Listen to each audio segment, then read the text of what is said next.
So we were discussing the first specific relief, the relief for recovery of property, movable or immovable.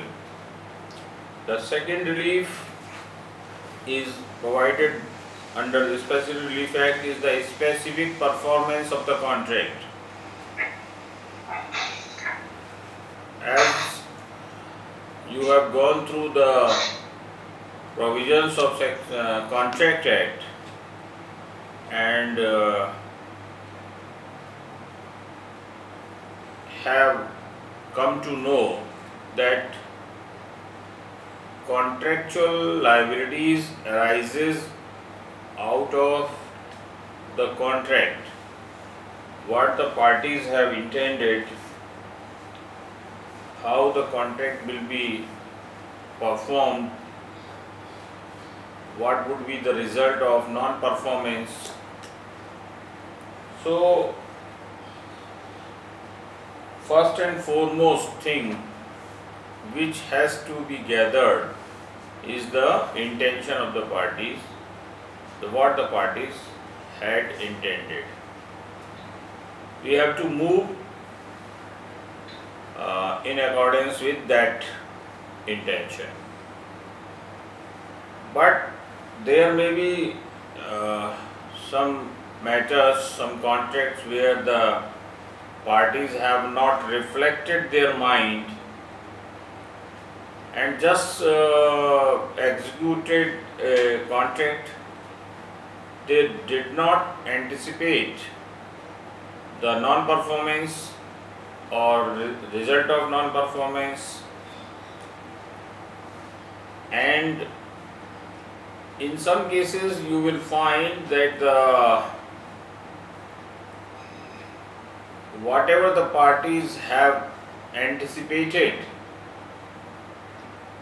is not covered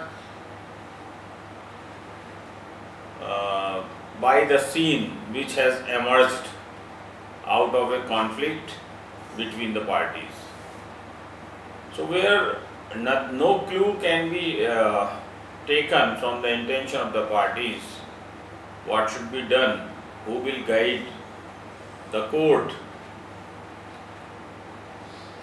So to fill up this lacuna, this specific relief of specific performance of the contract, and not only the specific performance of the contract but all the connected issues relating to specific performance have been dealt with. So chapters 2nd and chapter 4th.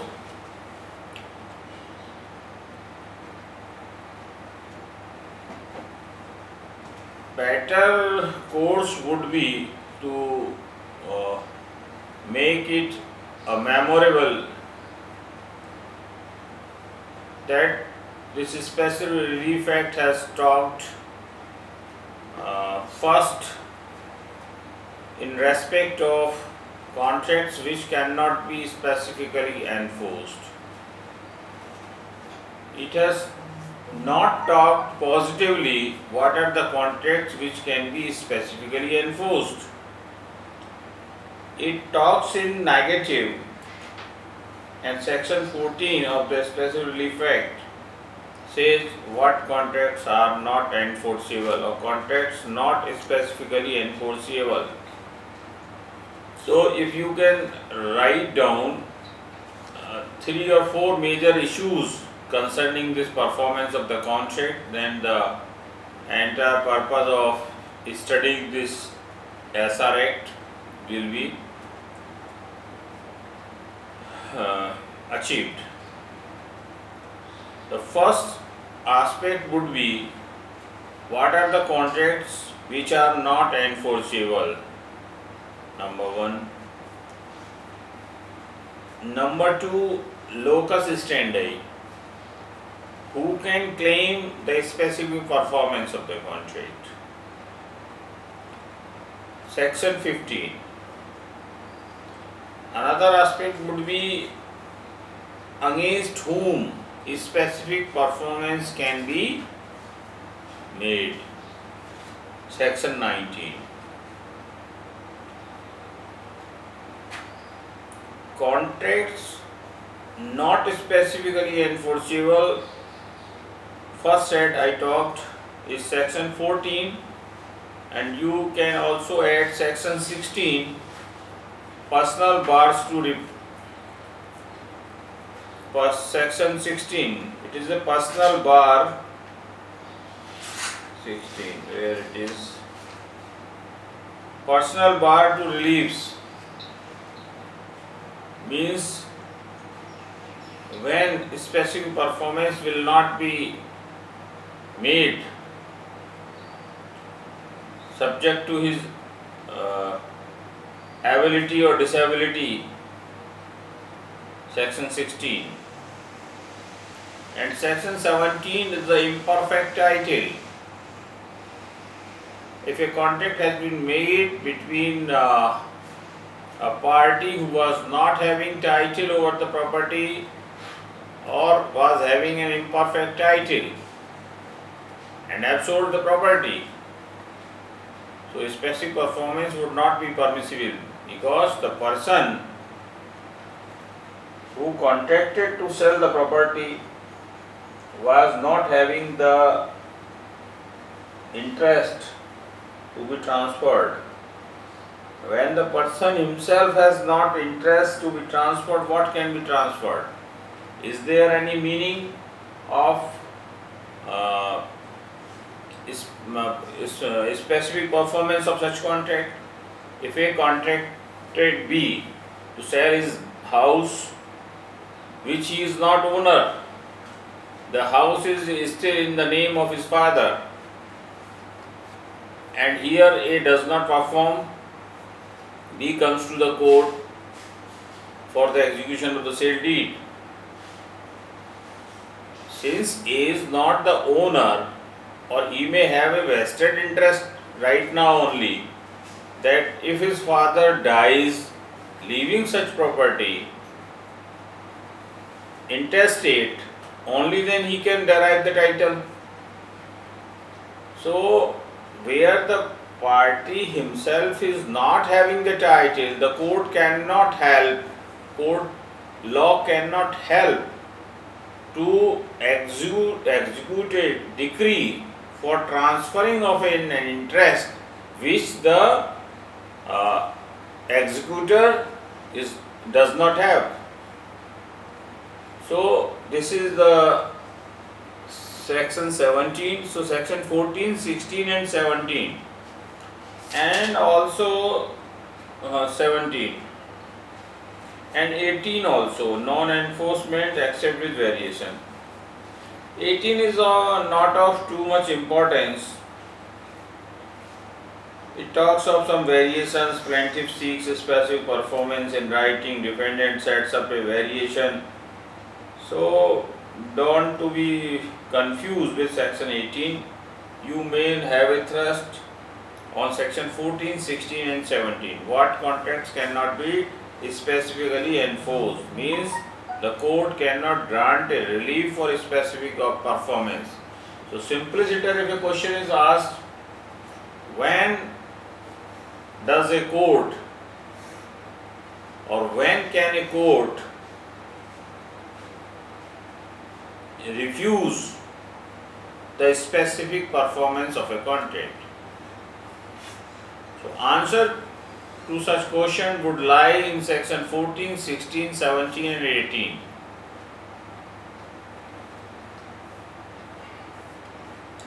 And to some extent you can add section 15 also, that talks of the locus standi. Because on ground of the locus standi also the court can refuse.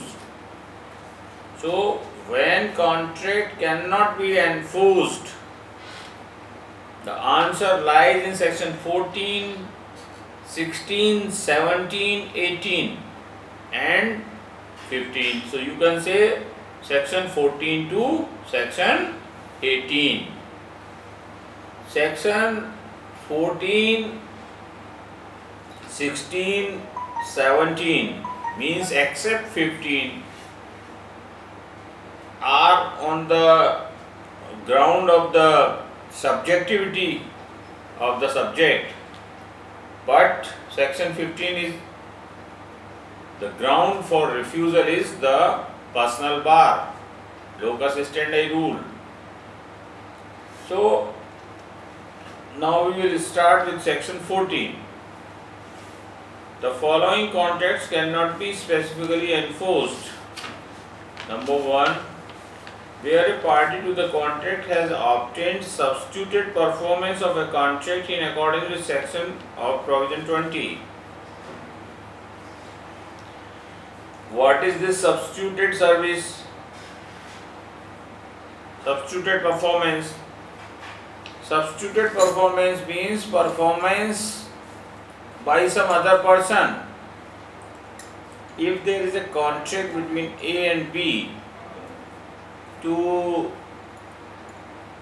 construct a house of A by B, B did not or could not perform his part of contract of construction of the house, but B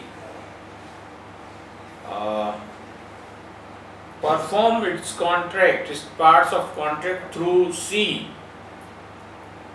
independent another contractor, and A accepted the performance. So this is the case of the substituted performance.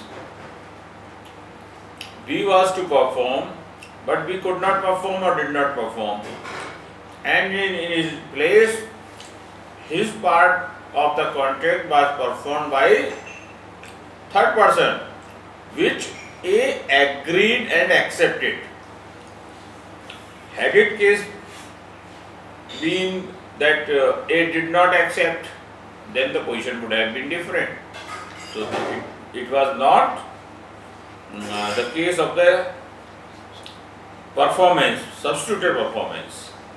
So substituted for substituted performance, the part of the contract must be performed by the third party subject to the acceptance by the first party. Only then it will be a case of substituted service. So where a contract has been performed, which has in its terms performed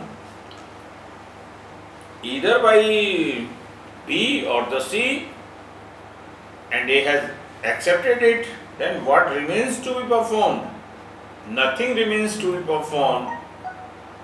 So such type of the contracts which have been performed by the third person by way of the substituted performance and accepted by the first party cannot be further enforced, as nothing remains to be performed. It has the status of performance, the first difference being whether it was performed by B as intended by the parties or performed by C, third party. Since A has agreed and accepted it from the third party, it would have the same effect as if it had been performed by B as originally agreed by the parties.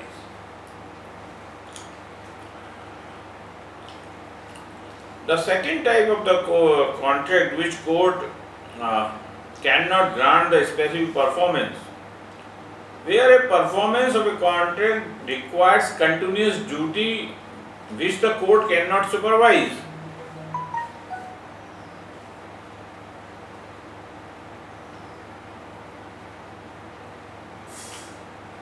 अब contract कोई की nature इस type की है कि उसके इस performance के लिए रेगुलर सुपरविजन चाहिए,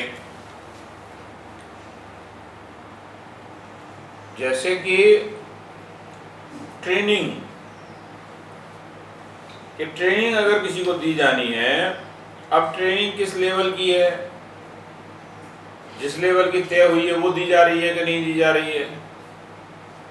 एक पार्टी कह रही है कि मैं तो वही लेवल की ट्रेनिंग दे रहा हूँ, दूसरी पार्टी डिस्प्यूट कर रही है। So here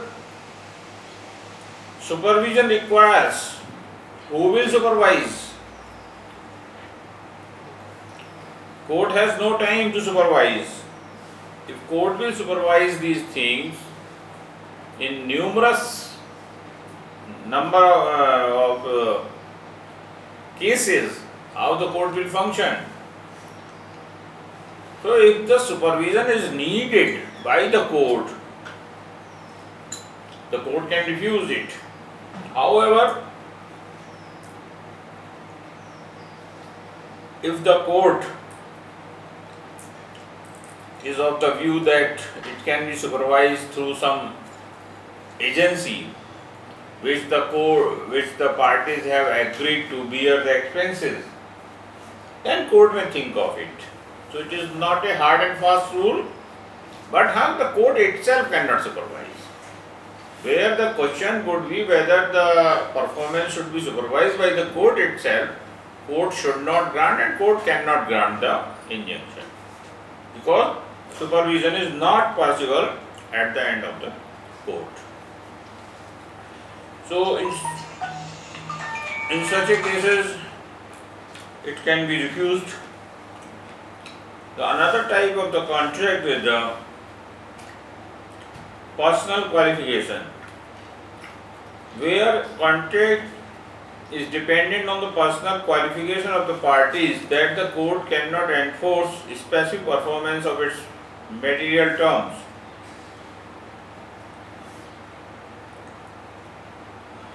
अब जहाँ पर्सनल क्वालिफिकेशन पे डिपेंडेंट है,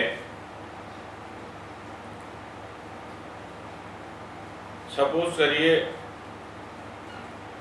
कोई चार्टर्ड अकाउंटेंट है, एडवोकेट है, उसने कोई पार्टी के साथ कॉन्ट्रैक्ट किया है 2 साल सर्व करने के लिए कि मैं आपके लिए सर्व करूंगा, और अब वो सर्व नहीं करना चाहता, तो ऐसे आदमी से जहां उसकी व्यक्तिगत योग्यता और अनुभव की आवश्यकता है, कोर्ट कंपेल कैसे करेगी? और कोर्ट अगर कंपेल कर भी दे तो आप ये समझिए कि क्या वो आदमी अनिच्छा से बलपूर्वक क्या उसके इंटरेस्ट के लिए बेस्ट सर्व कर पाएगा? The answer would be no. कि अगर एडवोकेट से आपकी लड़ाई हो गई है, अब आप क्या, मैंने तो तुझे ही एडवोकेट किया है और तेरे से ही केस लड़वाऊंगा, और वो इस बात के लिए भी वकील से के विरुद्ध मुकदमा लाता है कि ये मेरा वकील है और इसने तय किया था पूरा मुकदमा लड़ेगा, तो कोर्ट ऐसे मामलों में हस्तक्षेप नहीं करती है। क्यों नहीं करती है? क्योंकि ये उसी के इंटरेस्ट के विरुद्ध होगा, क्योंकि ऐसा आदमी अपने मन से काम नहीं करेगा। तो ऐसे कॉन्ट्रैक्ट का पेंटिंग बनानी है, अब वो पेंटर नहीं बनाना चाहता, अब वो कह रहा है नहीं तुम ही बनाओ, पेंटिंग तुम्हें ही बनानी है, तो जबरदस्ती पेंटर से पेंटिंग नहीं बनवाई जा सकती, कोर्ट रिफ्यूज कर देगी। और उसका कारण सिर्फ यही होगा कि because the purpose for which he was engaged will not be served, and it will be, its effect will be detrimental to the interests of the plaintiff himself.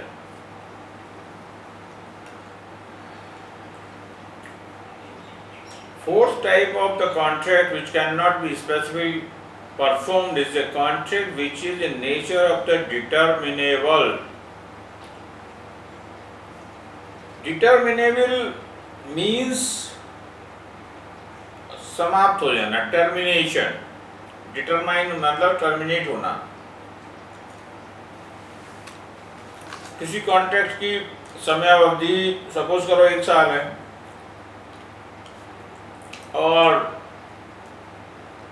1 साल निकल गया है या निकलने वाला है, 10 दिन 20 दिन रह गए हैं, 20 दिन में परफॉर्मेंस संभव नहीं है, उसके अपने एंगेजमेंट्स हैं भविष्य के लिए। सपोज कोई आर्टिस्ट है, उसने गाना गाने के लिए किया हुआ 1 साल के लिए, और 11 महीने बीत चुके हैं,